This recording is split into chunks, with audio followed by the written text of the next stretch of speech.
Hello students, my name is Ratish Kumar and today I am going to teach you class 10 political science.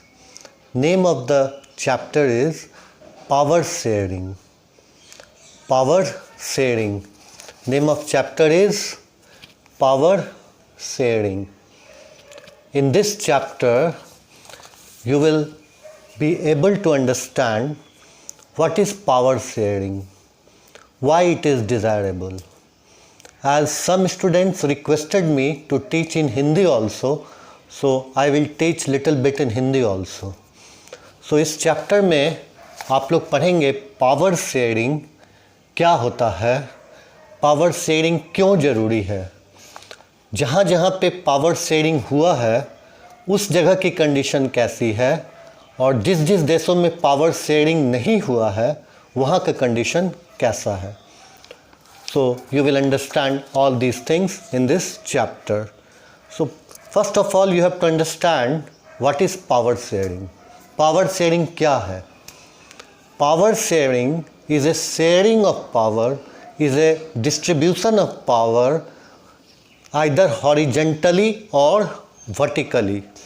It is a distribution of power either horizontally or vertically.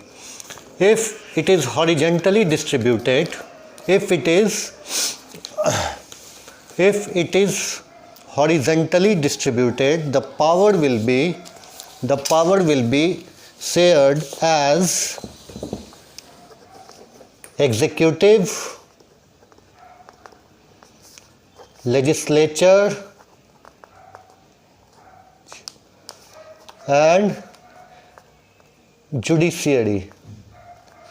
If it is vertically divided, if it is vertically distributed, power will be distributed between center, state,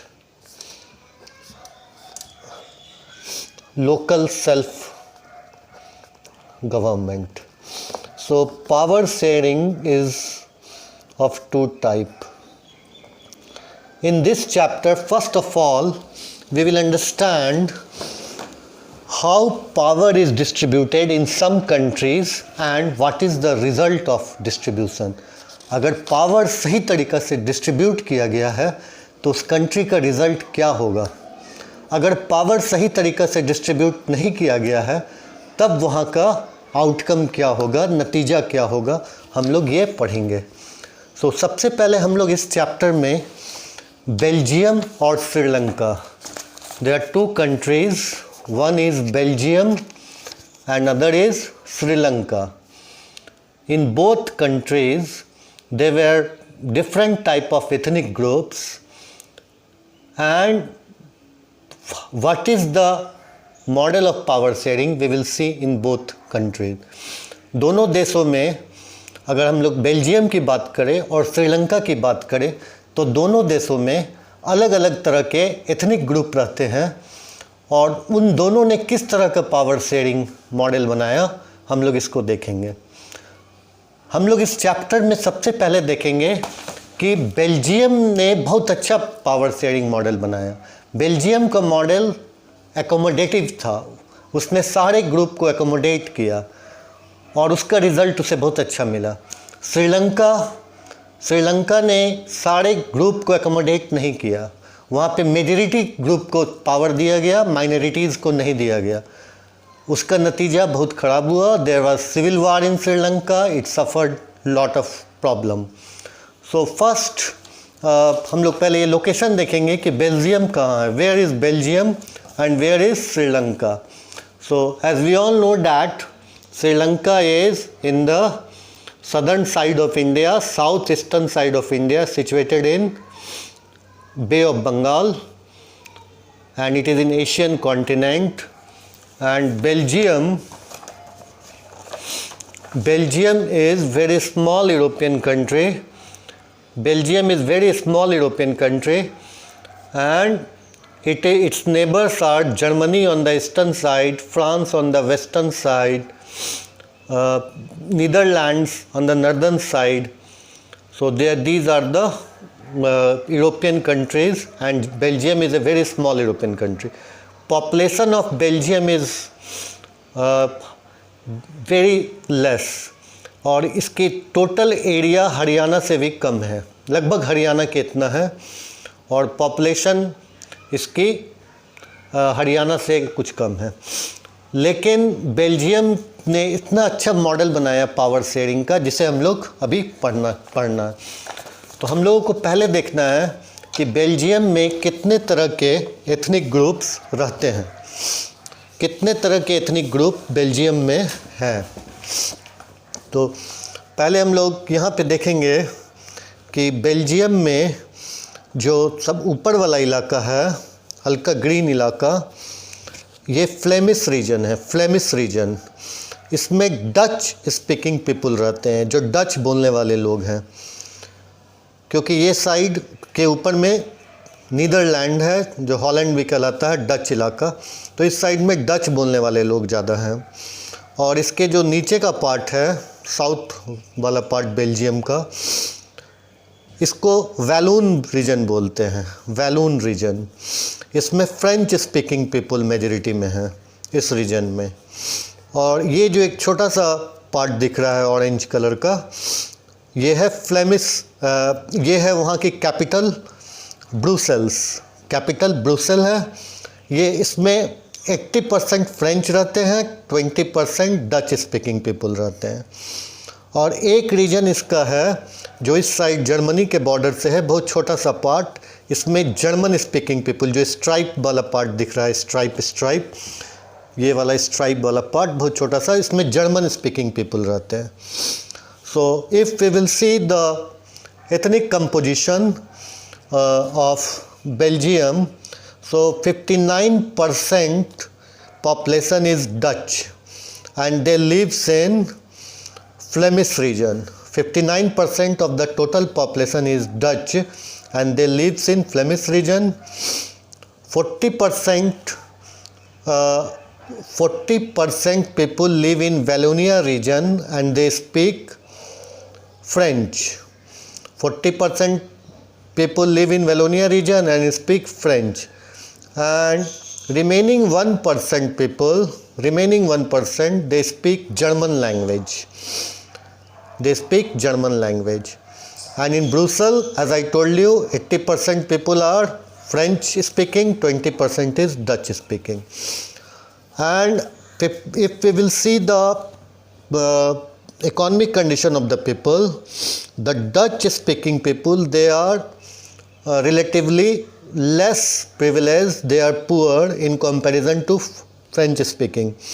French बोलने वाले लोग, जो कि सिर्फ 40% population के हैं, वो लोग इकोनॉमिकली ज़्यादा प्रिविलेज्ड हैं, वो लोग अच्छे पोजीशन पे हैं, और डच वाले बोलने वाले कम पे हैं। तो इस वजह से वहाँ पे शुरू में एथनिक कॉन्फ्लिक्ट होने का चांस हुआ था। वहाँ पे काफ़ी डच और फ्रेंच के बीच में प्रॉब्लम हुआ था। लेकिन इसके बाद भी वहाँ पे इन लोगों ने इतना बढ़िया पावर शेयरिंग मॉडल बनाया, जिसमें सभी लोगों को एकोमोडेट किया। दोनों साइड ने, डच वालों लोगों ने भी और फ्रेंच वाले लोगों ने अच्छा से एकोमोडेट किया।